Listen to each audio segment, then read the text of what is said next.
రాజన్న సిరిసిల్ల జిల్లా అంబేద్కర్ చౌరస్తాలో స్వాతంత్ర సమరయోధులు వడ్డే ఓబన్న 218వ జయంతిని నిర్వహించారు. ఒడ్డెర సంఘం నేతల ఆధ్వర్యంలో నిర్వహించిన ఈ కార్యక్రమానికి ముఖ్య అతిథిగా జిల్లా అధ్యక్షులు పల్లపు లక్ష్మణ్ పాల్గొన్నారు. ఈ సందర్భంగా ఆయన మాట్లాడుతూ వడ్డే ఓబన్న జీవితం ఒక గొప్ప స్ఫూర్తిదాయకమని ప్రశంసించారు.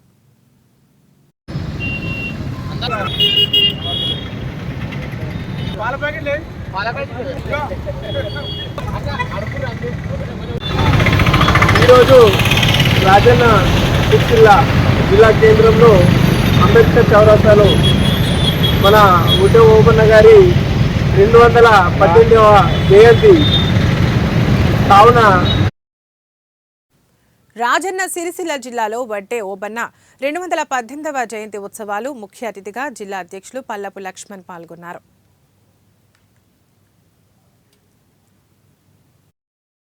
వెళ్ళి వారితో పోరాటం చేసి మొట్టమొదటి స్వతంత్ర సమరయోధుడిగా వడ్డే ఓబన్న చరిత్రలో నిలిచిపోతాడు.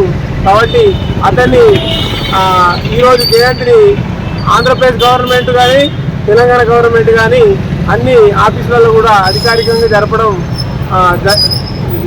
జరిగింది.